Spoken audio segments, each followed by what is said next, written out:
আজকে ডে থ্রিতে আমি তোমাদের জন্য এনেছি একটা জেই মেন্সে পড়া কোশ্চেন, যেটা কিনা 2025-এর ফেজ 1-এর 22 তারিখে মর্নিং শিফটে পড়েছিল। ওকে, দেখো কোশ্চেনটা দেখো। Find the equivalent capacitance for the situation show in figure. আমরা কি জানি, একটা প্যারালাল প্লেট ক্যাপাসিটেন্স, তার ইকুইভ্যালেন্ট ক্যাপাসিটেন্স কি হয় না, epsilon naught A by D. একটা প্যারালাল প্লেট ক্যাপাসিটরের ইকুইভ্যালেন্ট ক্যাপাসিটেন্স এটা হয়। ওকে, ফার্স্টে একটা Q1, K2, K3 তিনটে মিডিয়াম আছে। ফার্স্টলি একটা ক্যাপাসিটর আছে, আর একটা ক্যাপাসিটর আছে, তার সাথে 3 নম্বরটা প্যারালালি আছে। মানে যদি আমরা K1 এর জন্য C1 ধরি, আর K2 এর জন্য C2, K3 এর জন্য C3 ধরি, তাহলে এইটা হবে C1 C2 C3। C1 equal to 1 epsilon not. আচ্ছা, এরিয়াটা কি হবে? দেখো, এরিয়াটা পুরো এই এরিয়াটা এ, তাহলে এই এরিয়াটা কি হবে? A/2।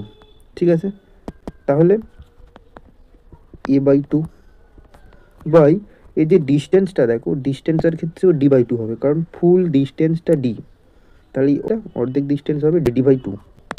তাহলে C1 এর Q1 এপসাইলন নট A/D।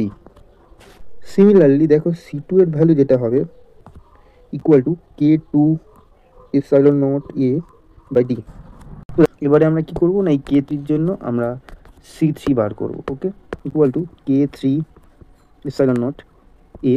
এর যে এরিয়া কিন্তু অর্ধেক হচ্ছে, এখানে D/2 হবে না, কারণ এই কমপ্লিট ডিস্টেন্সটা। ওকে, মানে অ্যাকচুয়াল আমাদের সার্কিট হচ্ছে এই সার্কিটের ইকুইভ্যালেন্ট ক্যাপাসিট্যান্স বের করতে হবে।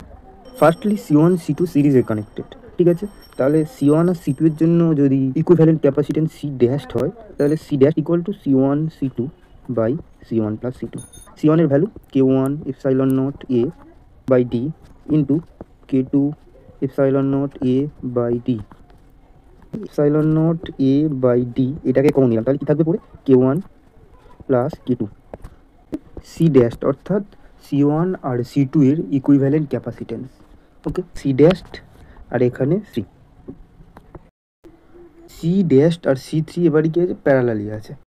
C equivalent equal to C dashed plus C3 K1 K2 by K1 plus K2 plus K3 into epsilon not A by D। K3/2 হবে। আমি একেবারে কি করলাম না, epsilon not A by D common নিয়ে নিয়েছি, ঠিক আছে। তাহলে ক্যালকুলেশন করলে কি আসবে? এটা কিন্তু আমাদের অপশান বি অর্থাৎ অপশান 2 এর সাথে মিলে যাচ্ছে, ঠিক আছে। তাহলে অপশান 2 ইজ রাইট অ্যান্সার। ওকে, আশা করছি এই প্রবলেমগুলো তোমাদের আপকামিং এক্সামের জন্য হেল্পফুল হবে।